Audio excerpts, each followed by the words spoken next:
Good morning or good afternoon, wherever you are in the world today. My name is Steve Hall. I'm Head of Partnerships here at Procurement Leaders, and I am delighted to be bringing you a vital and important webinar today. We have a great topic and one that we think is timely and hopefully something where we can bring real insight to you if you've joined us and you're listening today, wherever you are in the world. We're going to be looking at procurement's role in protecting the business from financial risk. This is part of the Impact of Coronavirus series. This is the 8th in that particular series, and we've been looking at everything really, from thinking about business continuity to some of that firefighting piece, to understanding supplier data, and really now as we look ahead, and we're sitting here recording this in early May, as we look ahead to the rest of 2020 and beyond, financial risk is a key consideration here for organisations.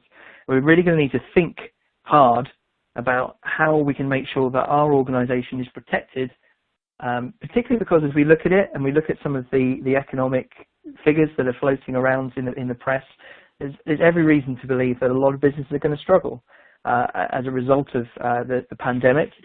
And realistically, the outcome from that is going to be financial risk and financial risk within the supply base. So the decisions that we make now and the ways that we go about helping manage and in an ongoing way mitigate that risk are going to be key to the health of our businesses. Procurement has a chance to play the superhero role in a sense, and it's going to be really interesting to see how that plays out. So hopefully you've joined us today because you want to have an understanding of how to think about building a resilient organisation and procurement's role in that, and whether that's sourcing or onboarding the right businesses. There are key roles that procurement needs to play here. And it comes from understanding suppliers. It comes from understanding the supply base, having access to the right data, being able to make the right decisions and liaise internally to work with stakeholders. So understanding finance is a key part of that as well, because clearly there's conversations to be had there when it comes to elements like cash flow, which is obviously important. But really understanding where financial risk can come from and what are the signals is going to be another key focus for us here. So we're going to be looking at the ideas of tools and techniques to manage supplier risk. We're going to be looking at signs of financial risk, and we're going to be thinking about what organisations might need to be doing as they approach their interactions with suppliers and the management of the supply base in order to gain that edge, in order to gain more certainty as much as they can, more resilience as they look at the months ahead. Fortunately, we've been joined by an excellent panel today, and they're going to help talk us through this topic. And we're very keen to make today as discursive as possible. So we're going to have a bit of a chat with our panel in a moment and really kind of get into their thoughts on the topic. I'm delighted that we are partnering with Taulia today, and we'll be hearing from their VP of Customer Success, Bob Glotfelty, who's going to be taking us a little bit through their perspective on this, and of course how Taulia supports customers as they think about financial risk. As the VP of Customer Success at Taulia, Bob is responsible for overseeing their relationships with customers and their suppliers. So in that role, he works with a broad range of companies across industries, and he's got this interesting perspective of how they've reacted to the current uncertainty and disruption faced by their supply chain. So we are delighted to have Bob join us. I'm also very pleased to have two representatives from Mars. Aren't we lucky today, guys? Two representatives from Mars who are going to kind of talk us through their perspectives as we say, on the approach Mars is taking. So we're joined by Sam Frates, Senior Director of Commercial Digitalization with Mars. He leads the procurement digital strategy and performance at Mars, and he's responsible for setting that multi-year transformation roadmap that will accelerate and unleash new areas of value. It's going to be really interesting to hear Sam's perspective and thinking about how the current situation really factors into some of the thoughts that are going on at Mars as they're looking ahead and thinking about the transformation that they're undergoing at the moment. Prior to Mars, it's worth mentioning that Sam was a member of the procurement leadership team at GSK, where he led the procurement systems and analytics team. I was lucky enough to be joined by Sam on stage at our DIT conference last year, so it's been really interesting to hear from him that digitalization perspective, and hopefully that's something we can have a little bit of a take on as well from him. Thinking about the digital aspect would be very interesting. I'm also delighted to be joined by his colleague Helen Whitehouse, Senior Director of Transformation and Procurement Excellence, again with Mars. And again, Helen's really, her focus is, as you'd expect from that title, on transformation. So she's had a background where she's worked at Kimberly-Clark, for example, but then moving to Mars, she's led a team spending $600 million in global commodity, gaining experience on trading and price risk management. So I'm really interested to kind of hear from that dual hand of thinking about, she obviously has a procurement perspective, but thinking about how this factors into transformation and how procurement needs to be focusing on transformation going forward, but also that background in understanding risk. That's something that obviously we can draw on as we look to kind of dive a bit deeper into this conversation. So a great panel there. We'll be speaking to them later. And one thing I should say, when I say speaking to our panel, we'll be putting questions from you guys who are listening today. If you're listening to us live, we'll be putting questions from you to our panel. So what we would ask that you do, if at any point during today's webinar, you have to wait till the end, any point during today's webinar, please send your questions in, use that question box, put those in, and we'll get a chance to ask those to our panel. Don't hesitate, don't wait, we will get those across to our panel when we move into that Q&A phase. Also, because we always get asked this, we will be making slides available post-event. So anything that you see today, we'll be making those, plus any additional resources we have to support the topic, we'll be making those available post-event as well. So keep your eyes out for those. Okay, I think that's enough from me, and I'm very excited to kind of hear from our wonderful speakers today and to get stuck into some of those questions as well. So without further ado, let's hand over to Bob from Taulia. Bob, over to you. Thank you, Steve. Really appreciate you having me here today. I'm going to share a little bit with everybody around supplier financial risk. I'm going to go through kind of what we're seeing here at Taulia, how our customers are reacting to COVID-19, and then share just a few approaches that might help you as you think about how to approach this at your business. So before doing that, before jumping in, just a little bit more about Taulia and myself. At Taulia, we are a software platform provider. As you see on the slide, we provide a supplier portal, electronic invoicing, and supplier finance. We have a network of over 100 very large enterprise customers across the globe, and they're connected to over 2 million suppliers. And we have about 500 billion in spend being transacted between those buyers and suppliers. So with all that, with all those customers and all the suppliers and all that spend, we have great visibility in terms of both the data on what customers are doing and also how they're approaching COVID-19, what they're doing, and things like that. So I'll get to share some of those things that we're seeing today.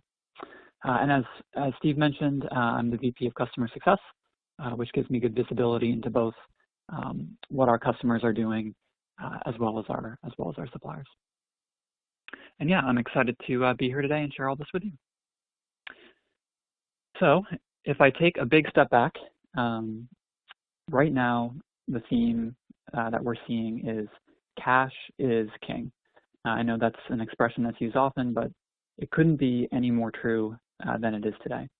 And I think if you really want an interesting stat that explains why we believe that to be the case and why our customers are saying that, we have seen a massive increase in volume from just the last few months related to supplier finance. So from February to March, for example, our supplier finance volume increased 208%. So that's people taking early payment on their invoices. That's a massive number, a massive increase. And often when there's a large increase, it's because the base is really small. In this case, it's not. So in March, we accelerated $4 billion between buyers and suppliers. That's a ton of money. And so this cash is king concept is really kind of top of mind. And when you look at that data and what we've seen around the increase in volume, the result is the reason for it is a little counterintuitive. So one might think, okay, we're going through a period of economic uncertainty. Some businesses may be struggling, so they're going to look for ways to get access to financing. That is absolutely true. But what's also true is that those that are in a good position or have even seen kind of more demand and more volume, their interest in finance has increased as well. So really it's been across the board, all industries, there's been this increase in demand for financing by businesses. And I'm just going to share a little bit more detail on what that means to kind of drive this point home. So let's take an example of an automotive parts supplier.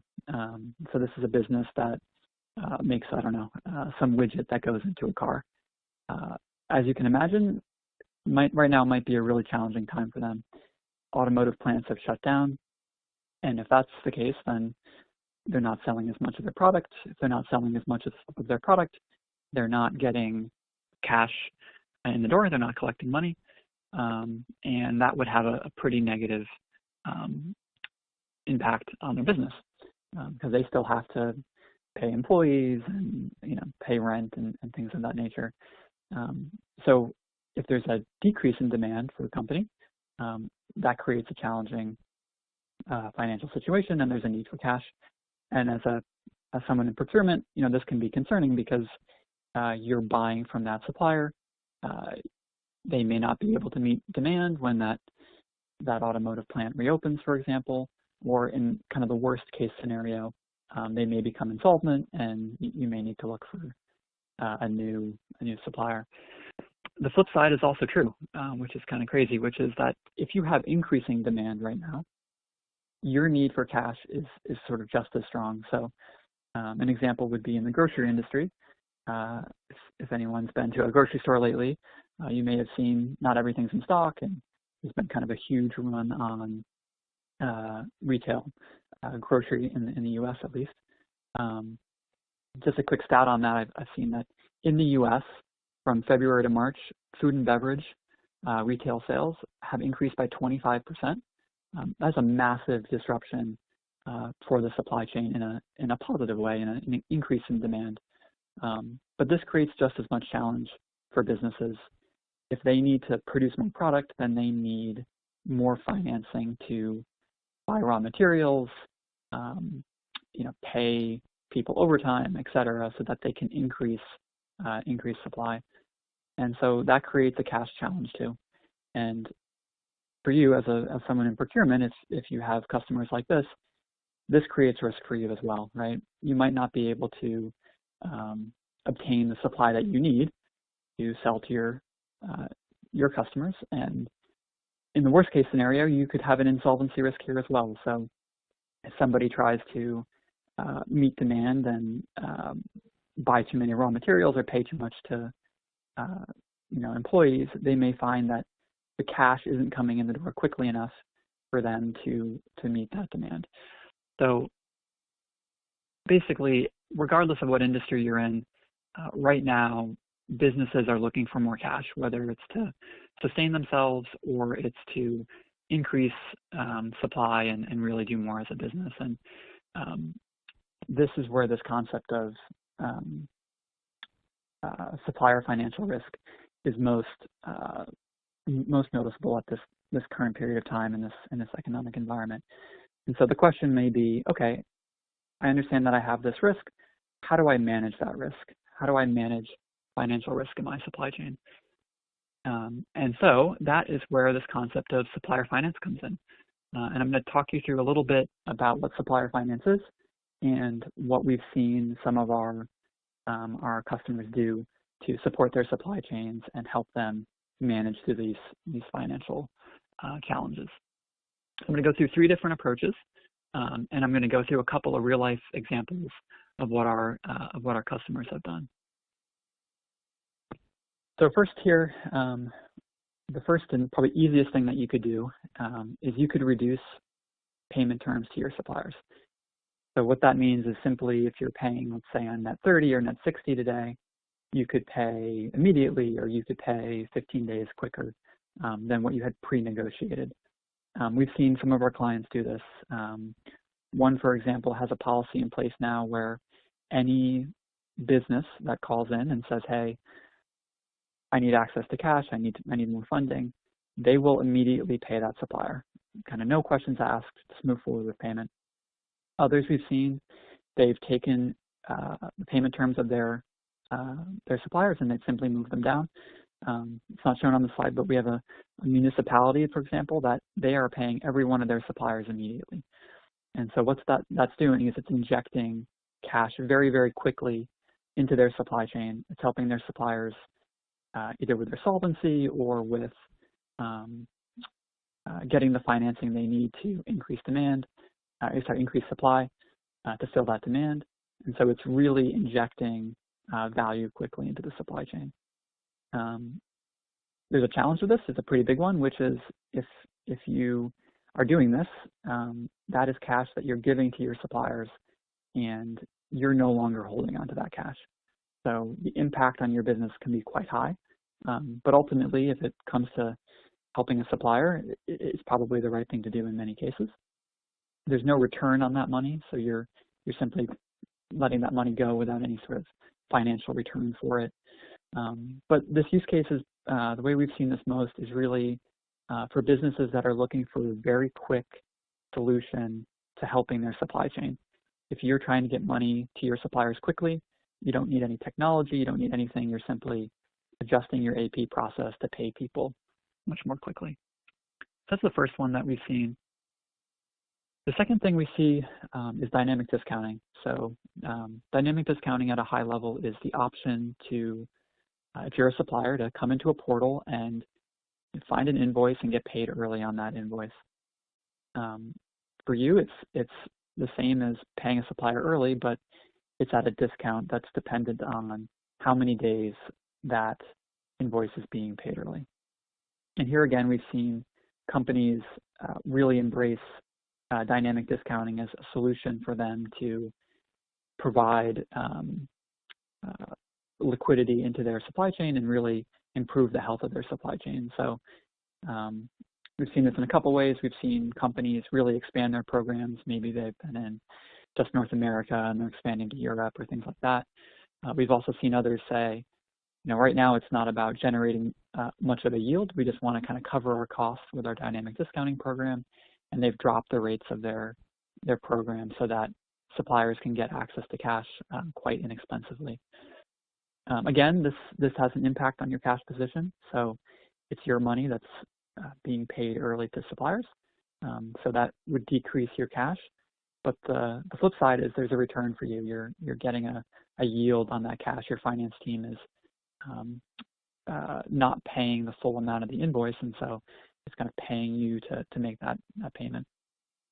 And generally what we've seen here is this is a really good solution for companies that are looking to invest their cash at the same time or put it to use in ways that provide a yield while strengthening their supply chain.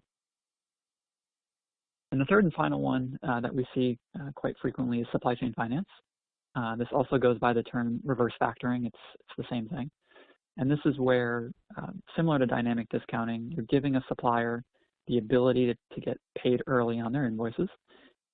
But instead of you paying that invoice early, you're having a third party make that payment for you, and then you pay them back at maturity. So just a quick example, if you had an invoice on a net 60 payment term, and a supplier said, look, I need cash right now. I need to invest more in producing more products.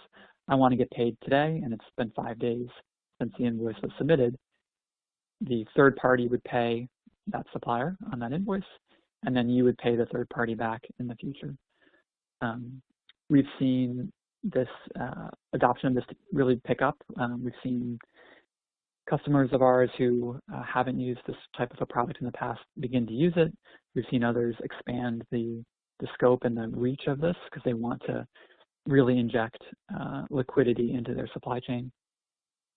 It's use cases generally for companies that are looking to hold on to their cash. So cash is king for not only your suppliers, but you and your finance team as well. So this is a really great solution if you're looking to maintain your own cash position, not have any impact there. If you're having any sort of a terms extension, or if you're trying to delay payment because maybe you're struggling yourself, again, this is a really useful tool. It has no impact on your cash position, and there's also no return. So you're not capturing any of the reduction in cost. It's a great opportunity to just provide something that will help improve the health of your supply chain without having any real impact on your financial position.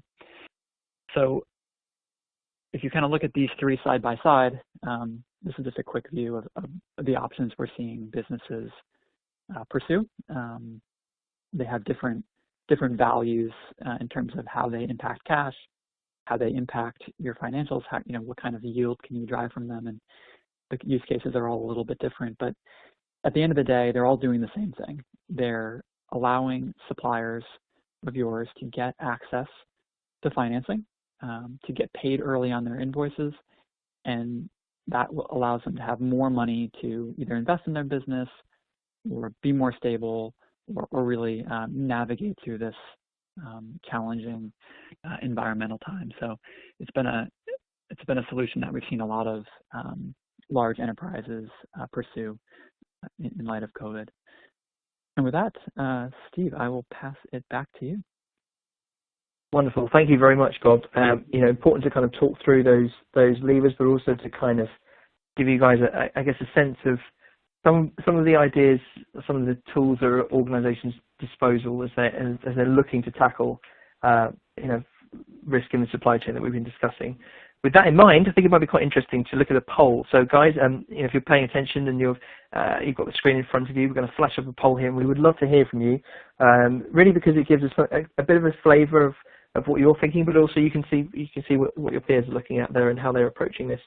Where does your company stand in terms of managing financial risk in your supply chain? Are they researching and learning more about the topic, assessing the need in our supply chain, evaluating potential solutions? Are they already implementing solutions, or are they simply there? They have solutions in place and are fully utilised.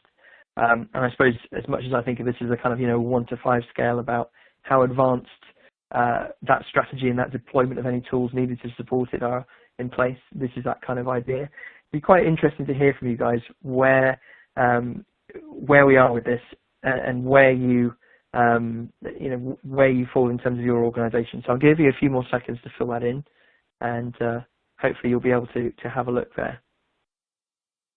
Okay. So as I look at it there, I've moved on to that results slide. Looks to me like we have about 32% saying they are implementing solutions right now. I suppose it's not really a surprise to see only 2.7% at that very kind of early stage, if you like, of researching and learning more about the topic. Realistically, as we think about it, a lot of organisations are going to need to be ahead of the game on this one, and if it's just kind of in that thought, that thinking through it stage, that's very early given the nature of the risk. So it's not surprised to see that number being quite low. Perhaps more of us are surprised to seeing already 18% having those solutions in place and fully utilised. Bob, I'd be interested to hear from you on this one. Does that chime with you? We're seeing, if I were to put this, most people are kind of already thinking about that, already kind of in the middle of implementing solutions, but there is quite a large number there still assessing the need in our supply chain. Does anything surprise you in there? No, I think that actually kind of sounds about right. I think as we move through this this economic period with COVID, I think if we had this poll 6-7 weeks ago, I think it might have been a lot different, and the pace at which people are pursuing these solutions and trying to find ways to really secure their business and that of their supply chain is really moving quite rapidly. So I think this is a pretty clear reflection of what we're seeing. From a procurement leader's perspective, we often see that organisations are frequently kind of in the process of digitising various kind of parts of their procurement activities, and financial risk, or risk more generally, is frequently one of these areas that gets addressed kind of piecemeal, if you see what I mean. So certain elements of it will be improved. There'll be a tool that will help you do one, will do something over here, and we'll have another tool over there that will help you do something else. What's really interesting to think about is whether organisations are looking at this maybe a little bit more holistically as well, and thinking about how they're going to deploy the right solutions across the piece in order to really get their hands around risk and risk management. And I wonder, when we're saying implementing solutions, whether that's still just recognition, that kind of ongoing phase of, yep, we're building this here, we've had this on the go since 2018, and this is where we are. I'm interested to as to how many organisations truly feel they have that kind of composite view of risk and are able to tackle that. So some interesting thoughts there. Maybe we'll reflect a bit more on that later, potentially, if we have some time. Thank you for filling in that poll there. I am very keen, though, to bring in Mars and really to hear a little bit around their approach to supply chain risk, both kind of more generally, but also kind of what they're thinking right now. So without further ado then, welcome Sam and Helen. Very nice to have you here. Thank you very much for joining us. Sam, I'm going to go to you first. And perhaps before we do anything else, you could do just a very, very, very brief introduction to Mars for those who aren't familiar, and then maybe tell us a little bit more about what you usually do in Mars to manage supply chain risk within procurement. Yeah, sure. Well, hi everyone. So, yeah, Mars is a large global FMCG, $40 billion plus company.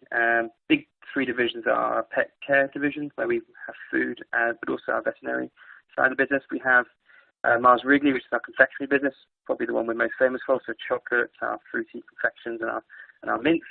And then we have a food business, which is actually doing extremely well at the moment, selling things, brands like Dolmio and things like that. So we're present in about 150 markets. In terms of procurement, we manage about $20 billion of annual spend.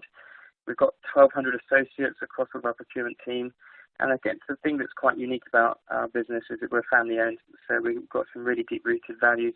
And in times of crisis like we're kind of experiencing now, these things really help us. We don't have to kind of rush to the normal solutions. We can start to do the right things by our suppliers and the societies and environments we work in. So that's a very brief summary of our business, but it's hugely complex, as you can imagine. Lots of sorts of associates working with lots of suppliers across the globe.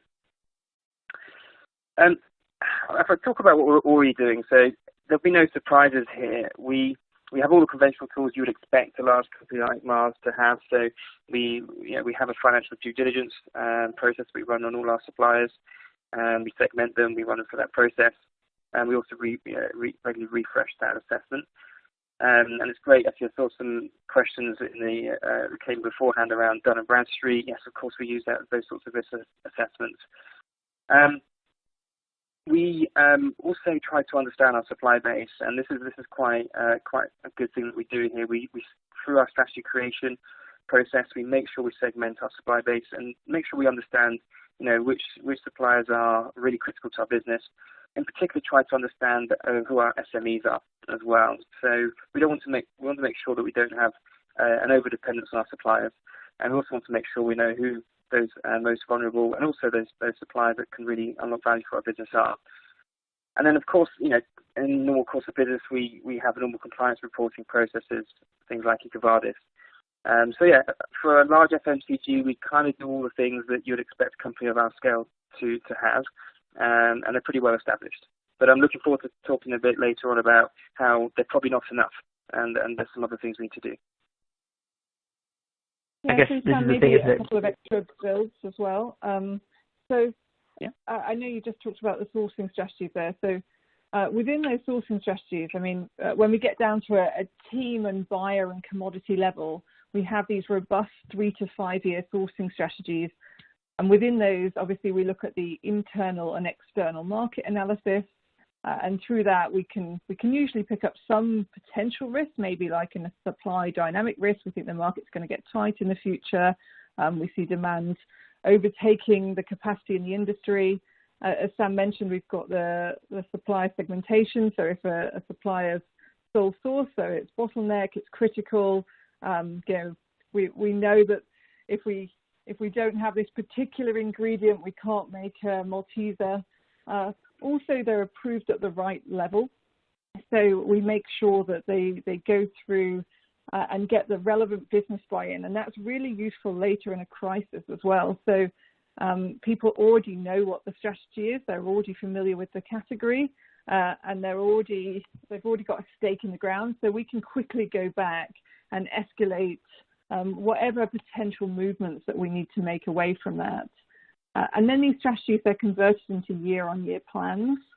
So we have the opportunity to look at that at a more granular level by week, by month, by year, and see how we're doing on whether we're on track. Also, again, I know Sam just touched on the suppliers as well. So we have the supplier performance management, and with this, we track elements all the way through from quality to on time in full. We've even introduced recently a high-level supplier relationship management program, and we're just trialing this at the moment, but it actually involves creating a joint development plan or a joint business plan with specific suppliers at a really top-to-top level, potentially even involving our presidents of the business, not procurement related, but business related. And within those, we're trying to tackle some of the biggest risks to our business, whether that be around plastic packaging or other potential, maybe other sustainability challenges. And then at a very, very granular level, and I'll stop then. So at a very granular level, we also have risk and ops. So the way our teams are set up is that they're more like a three-legged stool within sourcing. So we have the operations team, we have the supply quality assurance, and then we have the strategic sourcing.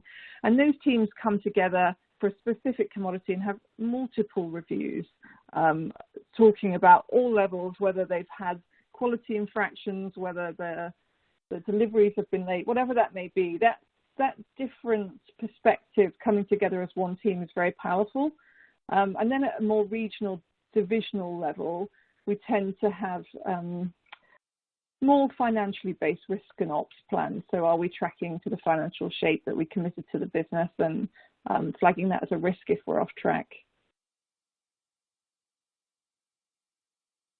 Excellent. Thank you for going into getting that kind of granular detail on that. But obviously, Helen, this is an extensive strategy you guys have, but there are going to be new supply chain risks at the moment. Thinking about the impact of coronavirus, can you share, I guess, the perspective that you've had in terms of any new supply chain risks that you guys have been aware of, and what kind of perspective you guys have on that? Sure. So I guess my perspective here is these are things that we've seen within Mars, but I equally think that our suppliers are seeing these as well. And I'll just mention a few that I can think off the top of my head. And I'm sure that there's plenty of others out there that our listeners have in their minds. So the hot topic at the moment is obviously PPE shortages. We use some of them in Mars. We have labs. We have sales forces in the industry, and with that, it's certainly causing us some kind of headache. Coupled with the fact, again, downstream in our supply base, I mean, for our pet food, there's people on meat lines, etc. Again, there's PPE issues all over the place. I've heard interesting horror stories around this, around people trying to buy it as well, and there's a lot of fraudulent behaviour. And it's just not a pleasant environment to try and be a buyer in at the moment. There's also worker shortages. There's people that have been ill, they don't have childcare, we've got government regulations in place. So those kind of elements have impacted Mars. But again, downstream, it's certainly impacting our suppliers. So when we look at risk-based, I mean, we've had suppliers that have had significant worker shortages. We've had certain ingredients that have been classed as non-food ingredients by the government, just in haste, really, which has caused supply chain headaches. And I'm sure, again, much more headaches for the suppliers involved. We've had shifting demands. So we've either over-contracted for certain elements, we've under-contracted for certain elements. Our consumers' buying patterns are changing. The product mix is changing. And we're just trying to keep up with that. I think there's been some cross-border movement challenges. So we've got certain countries that have totally locked down, that have been incredibly strict, and it's been hard to get raw materials out of those. Or at least it's created an element of fear and nervousness that we might not be able to, even if we can, just because of all the misinformation out there. And then the one that I'm sure that we'll end up talking about quite a lot in the Q&A element is this supplier solvency or insolvency concern. So do we have huge risks downstream with our supplier base financially creaking? And where will that start to show, and what will the impacts be? And what can we do to preempt it? What can we do to help it? What can we do to stop it? What can we do to plan for it? Excellent, thank you. So, I'm going to have to throw this one back onto you, Sam. So, with all that in mind, Okay, so there's a lot of new risk and there's a lot of existing, ongoing, evolving risk. What are we doing? What else can you guys do in order to help manage these risks? It's a jungle out there, so what do you guys have in sight as you're thinking about how to adapt? Yeah, and certainly I feel, certainly it's funny. It's a strange feeling. On one hand, really confident. As Helen talked through, we have a structure that plays well in these situations. The way that we structure our teams, the way that we operate with our business, the way that we've planned for lots of scenarios like this, and also the relationship we have with our general managers at the site level means that we can react quick. But at the same time, the scenario around PPE, Helen mentioned some fraud. It's been crazy. Some of the things we just did not expect. We have, with the best will, some amazing category strategies, but typically we focus on the big strategic critical suppliers. But you never know, right? And one of the bottleneck ones, but you never know. It might be an indirect supplier that's below the radar, maybe a supplier to one of our suppliers, that causes us an issue. Or even just it should be a capital vendor that's an SME that we should be looking after because we've got a long-standing relationship with them.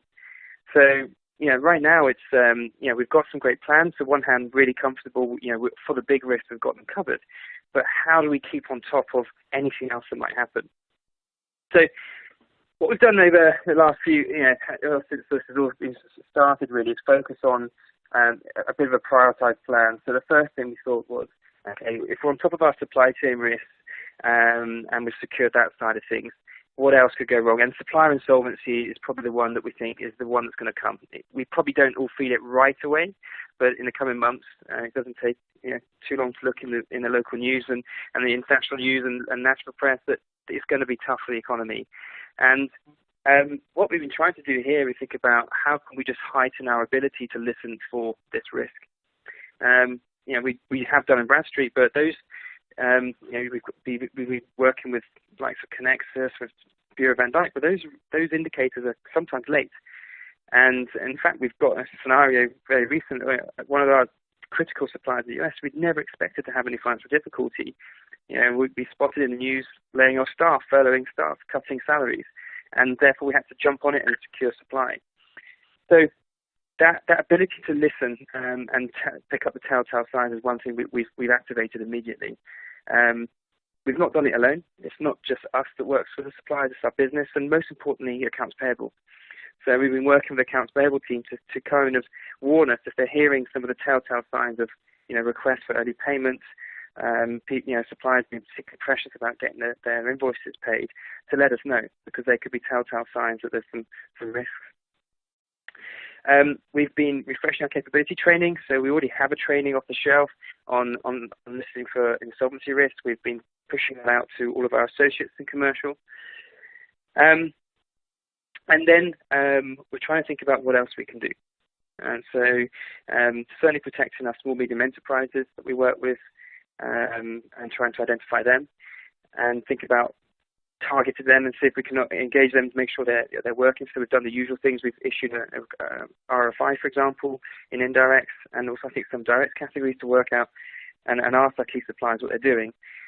So we're now at the stage where we're thinking, what else could we do? How do we really upskill and increase our ability to not just be able to make sense of these risks, but to hear them? So we were running a pilot in Europe on our direct materials to look at supply chain risk management, so we're using a technology to do that. In basic terms, it listens out for risks in supply chain, whether that's in social media, in the general media, or in databases, and allows us to kind of see those risks coming in, categorize them, and take action. We're now looking at that technology thinking, well, what if we could zoom in on just supplier financial risk? So just listen for those sorts of indicators, and then upskill our organization, put all our suppliers in there, and start listening to see what might happen. So we've not switched it on yet. It's still sort of being designed out, but already, with test data, we're seeing some really encouraging results. In addition to looking at things like Dun & Bradstreet, which will, the usual processes we will run, we think this is going to give us an additional opportunity to listen out for anything to do with our entire supply base that might suggest there's a financial risk with our suppliers. So I'll pause there. There's probably a few questions that might come out on that one. But yeah, that's some things we're doing. So, short recap. We've done some great stuff. We've kind of increased the engagement with our business, with our accounts payable team. We've increased our engagement with our associates and trained them to look out for some of these insolvency issues. And we're trying out some technology to kind of really amplify some of the and kind of broaden the span of what we're listening out for when it comes to these risks. Thanks for sharing that, Sam. And that pilot scheme sounds, it's fascinating, really. You're right. I think this is going to prompt a lot of questions. And really, as I think about it, this kind of element of understanding which indicators to look out for, this is a huge problem, right, guys? I mean, if you look at it, a lot of people have been asking us through the questions here about, where should I be getting my data from? How should I be thinking about that? One of your problems there, and I think you alluded to this, is a lot of your data is necessarily going to be quite, I guess, backwards facing, for want of a better word. It's looking at things in the past, thinking about, I guess, leading indicators. Now, here is an interesting challenge for you guys. So I'm going to kind of, I think, actually, let's move on to our Q&A phase. I want to throw this one around the group a little bit and see, get some of the perspectives from across the panel here. So Bob, let's bring you in. A lot of the questions, as you can see, around kind of how should I be thinking about financial data? What should I be looking at? Are there any good solutions? Is one of the things people are asking about there. I would stop short of necessarily saying about specific solutions, but what I'd be really interested to think about is, how do you think organizations should be approaching understanding those indicators of financial risk, getting their hands on them, and starting to be able to assess them? Sam talked about the pilot work they were doing. Have you got any sort of suggestions or thoughts or approaches that you've seen that you think might be interesting?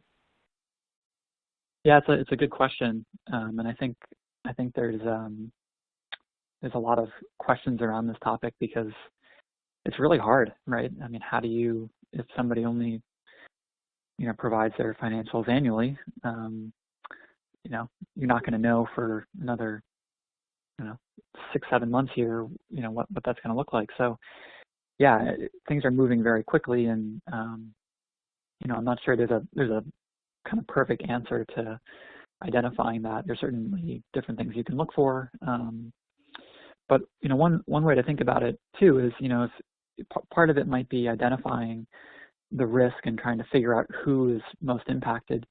But as kind of shared earlier by Helen, that sometimes you're really caught off guard. You're really surprised, right? This is having such a massive impact that can be quite hard to predict it. So it may not help solve your problem of determining who, but one potential approach is to say, well, rather than trying to find the exact person or that exact company that's got this challenge, why not provide solutions that help everybody? And so I know Supplier Finance is a great example of that, where you can offer it to every single business that you supply, and kind of taking the shotgun approach here, get that product or solution to everyone, and then the ones that need it will use it. That's certainly one solution. But yeah, the challenge resonates, and I'm not sure I have the best answer in terms of how to overcome this. I think it's a real challenge. Maybe Sam or Helen have a better view. Well, you're right, but it's obviously clearly a challenge, and especially something that a lot of people want a silver bullet answer to. I don't know if there necessarily is one, but you're right. Let's hear a little bit from Helen. I'd like to come to you on this one. Can you help us think a little bit more around some of those indicators, maybe some of those red flags, and how to think about particularly things like the health of small companies? Is this something that you have in mind that you guys have been thinking about that helps us understand better what indicators might be useful here? Yeah, so there's not one perfect solution, unfortunately. That would be my first takeaway. But what we can do is we can piece together an overall picture. So we don't have access to see the same things as our banks can for our suppliers, for example. I mean, you'd love to know cash burn, revolver draws, all of that stuff, but we just don't know. There's a few things we can see. For some of the public companies, maybe credit rating downgrades, some of the companies' financial choices over the course of the last year, like maybe they've done a huge expansion recently and they could be over leveraged. You might know that was a bit of a gamble for them and they thought it was going to pay off. It might not now in this environment. The D&B, I mean, you can use them to see if the company was already financially unstable. I mean, if they didn't have a great rating at the time, they were already in the amber, or whatever the specific indicators are in that report allude to, that might help you know that if they weren't great last year, I have no idea what would happen to them this year. That would not be an easy operating environment, I wouldn't have thought, depending on what they're selling, because there are a few businesses that are going gangbusters at the moment. There are, however, some non-financial indicators to look for, and Sam alluded to a few of them. So you've got things like the public news. You can see if they're furloughing staff, if there's any specific sound bites that make you feel a little bit uncomfortable. There's also the industry information. So, I mean, again, you need to be careful how you do this. But suppliers often know other suppliers, and you're in similar industries, and rumours do get around. It might be worth talking to a broad base of suppliers and asking how the industry is doing as a whole, just to build up that point of view. If some of the suppliers are chasing up on invoices, for example, before they're due or exactly when they're due, I mean, that's why Sam's been referring to these AP listening posts. We want to know that's probably one of those red flags. Often you're paying suppliers 5-10 days late, and they don't normally care. So this is an interesting one. And then, strangely, one of the first things that we have seen, and it tends to be, and it might go faster in this time frame, in this current operating environment. Normally, like an average is, you start to see these indicators 6 months in advance, like very unusual ones, and then you can get to the point of supplier insolvency. But that is things like very unusual quality issues, like ones that you wouldn't normally see. Like, it's just, quality is often that crack where the business isn't pulling together like it should do. So it's really worth noting that if you start seeing small things that, to the untrained eye, you might just think, oh, it's just a quality blip. It might not be. It might be the start of something. So just a few thoughts there, and I'm sure that we'll get on later to some of the things that you can do once you know that your supplier might be going insolvent. Yeah, do you mind if Helen just jumps straight on the back of that quality one? Because it was actually one of our analytics projects that we're running last year, where we're linking financial stability to quality and trying to see if there's a correlation. And at that point in time, we were only using D&B data to do it, but we were seeing, strange enough, and maybe not unsurprising actually, a good, strong correlation between, if a supplier has less money, they start cutting corners. If they need capacity, actually, even if the business is going really well, they might have to increase capacity quickly, and the quality might deteriorate as well. So it's a really good one to spot. So yeah, I'm seeing some of the questions come through, and I just want to be clear that you should definitely stick to what we normally do in this situation. Look at your financial ratios, look at the company ratings, look at Dun & Bradstreet, BVD, etc. But from my own experience, having had suppliers go bust to me in a past life, sometimes it's just pay attention to the rumours, pay attention to what you hear in the news and media, because often that is correct and it's worth investigating. Now, we talk a lot about supplier-specific things, and there are things that we mentioned, and furloughing staff, cutting dividends, cutting salaries, delaying product launches. But there are also other things that are more macroeconomic that we're also paying attention to. So, looking at unemployment rates or in a country or in a particular state or a region, and looking at debt ratios of governments, these things have the potential to cause our suppliers indirectly some issues. So when we talk about supplier financial stability, we have something like 15 indicators that we look at. Half of those are country level, just because we know that they'll have an indirect impact on the suppliers. And then the others are more related directly to what is said about a specific supplier. Yeah, you're right, Tom. I mean, I think there's this kind of sense that there is, a key answer here that's going to nail this, and it's like, it's this financial ratio or that one. But I think the point, if I, to kind of take what I'm hearing from what you've said there, it's not that simple, but it doesn't mean that you can't have, a range of criteria, things you're assessing, ways that you're listening to try and understand this. And if I'm to reflect back on a comment on a previous webinar in this series, they were talking about how key communication was, and that might sound a bit kind of, obvious at this stage, but realistically, the ability to have the right conversations with your suppliers is going to be key here. It doesn't mean they're necessarily always going to be honest, but it does mean that you need to be able to kind of have access to those conversations. You guys mentioned about the RFI you put out as well. This kind of quest to kind of understand more seems to be very important at the moment. Guys, there are a couple more things I wanted to jump to. I know we could probably spend more time on this this indicators piece, but I did want to cover a little bit more ground as well. This question has come in: how to manage cash flow in the midst of an increase in cost of materials. Again, it'd be interesting. Maybe Bob, if I could kind of come to you first to think about that kind of understanding around managing cash flow and how organizations might begin to think about that. You obviously talked a little bit around some of the various tools they have at their disposal. If you could get your perspective, and then maybe Mars guys, maybe one of you could kind of offer a take on that as well. But Bob, I'll come to you first. What do you think? Yeah, I think this is one of those questions that's going to really depend on a lot of different things. I think it'll be different for different businesses and their different dynamics. I think it's hard to give clear advice without kind of knowing more about the particular situation. I mean, some people are seeing the supply, different things be hard to get that supply, and therefore price might be rising, and others might be seeing the exact opposite, where demand has really fallen, and so yeah, it's hard to provide a kind of answer that necessarily be applicable for everybody. Maybe Helen and Sam might have a better specific answer here. Sure. So within that's a good point. So within Mars, what's your perspective, guys? What are you seeing?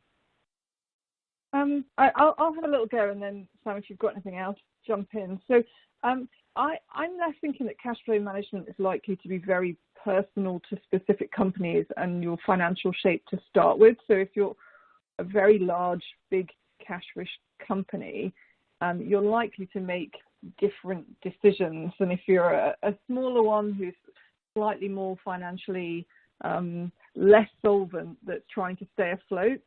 A lot of the larger companies are going to also protect risk and optics of their company, so it won't look very good, even if you wanted to improve your cash flow, to go out and hammer all your suppliers. So there's a tipping point there for that. A few levers to pull, I guess, would be things like, it's not specific to procurement, but what are we doing about in-house investments? Are we putting those on hold this year, like CAB, etc.? Do we want to stop that and conserve the cash? People aren't traveling anyway. Do you want to sweep the travel budgets and bank that now, knowing that at least you can see it in your balance sheet, and we're unlikely to make the most of that. Obviously, as I was saying, you can push payment terms. It's always a lever for cash, but it just depends on where your company's standing in this at the moment. And then the working capital tools that Bob's been referring to, just a couple that come to mind. I don't know if you've got any more, Sam?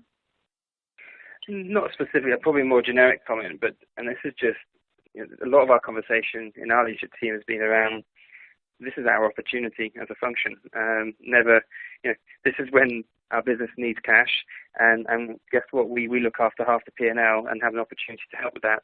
So just, as you mentioned, Helen, control internal spend, travel, capital expenditures, and so forth. We can play a crucial role there, but also with our suppliers. And there isn't a clear, simple policy or approach for payment terms. Everything has to be negotiated for the right, for both parties.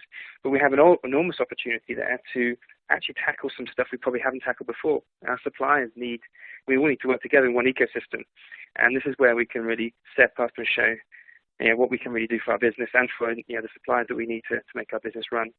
So push every opportunity, dust off those category strategies. Then let's not just keep doing the usual things, cutting prices here and there, or just increasing payment terms. Maybe go into the data and see really what we can really do.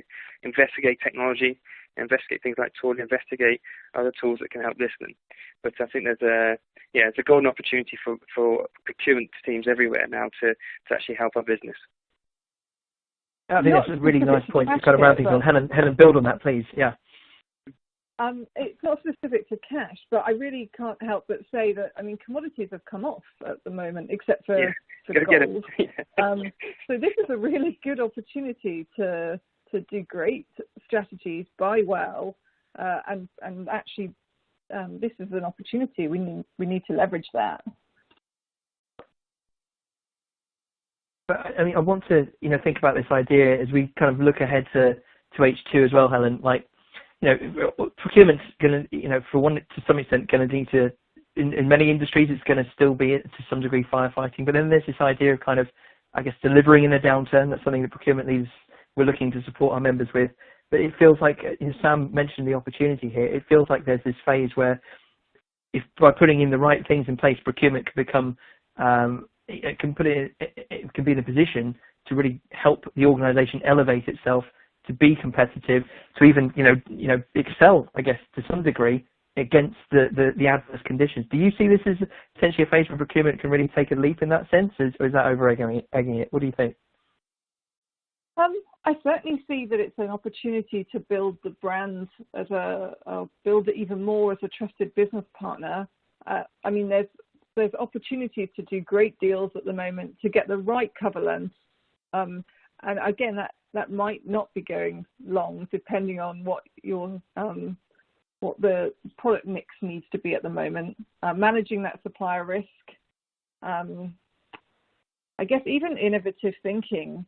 There's a point where some of the supply chains will break and we will need to react really fast. So do we need to change specs really fast? Do we need to qualify suppliers really fast? Do we need to replace and substitute with a different raw material? So if we land all these things, absolutely we are going to be a significant cog in the wheel that really helps drive the business forward. No doubt. There's no doubt at all. There are lots of projects we've been trying to go off the ground, but this might be the golden opportunity. There's lots of spend our business was making that now actually is our opportunity to highlight where we don't believe it makes sense. And there's a lot of capability our suppliers have that we can actually use. Maybe they've got better cash positions and better investment that can accelerate us. So golden opportunity. I kind of see us playing this time, testing us on both ends of the spectrum. On one end, that there's complicated commodities, there's complex categories, there's critical suppliers that we need to work with, those product specifications we need to enhance. But at the other end, our business needs to step up on things just like how do we get PPE tactically, how do we get the stuff into our factories, how do we distribute it, and how do we do the right things by the communities we work in as well. So it's opportunities to show exactly what we can do up and down, all the things we do. I think that's powerful stuff. We're talking about a more challenging time, but also, and Helen used the words as well, a time to demonstrate the value to business partners. Here it is. And I think that's a nice note to end on. Guys, this is all the time we've got in terms of questions. Apologies to anybody whose questions we didn't get a chance to answer, and they will be made available to speakers post-event so they can pick those up if there's something they're able to have a look at there. Sam was talking about the need to kind of almost, I guess if I was to say it, to be kind of bimodal, to be able to kind of react, but also prepare for the future as well. Well, guys, there's an event that Procurement Leaders is hosting, a global online event, React and Interact next week. I won't go too far into it, but Wednesday, Thursday, Friday, if the kind of thinking that we've been expounding here is of interest to you and you're looking to take your organisation forward, you should investigate further. In the follow-up to today's webinar, we'll be sending you the link as well, so you can find out more and follow up there. Just a few notes. Procurement Leaders continues to serve our members through this phase. If you'd like to find out more about the membership, again, we'll provide the details of that in the follow-up to today's webinar if you aren't already a member. So you can find out about how we support our members through this particular phase. But of course, also, we'd love to hear what you think. If you've attended today's webinar, thank you very much. Please do leave your feedback. Please do keep an eye out for the additional resources that we will be sending around. And please do register for our upcoming events. But beyond that, all that remains to be said is a big thank you to Bob and Taulia for partnering with us to bring you today's event. It's been really interesting to hear your perspective, Bob.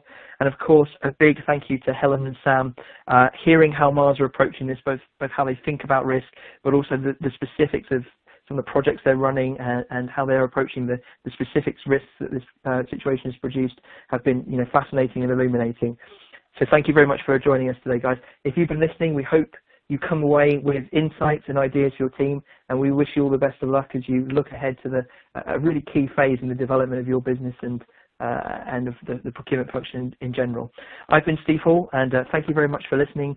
Please do join us again next time.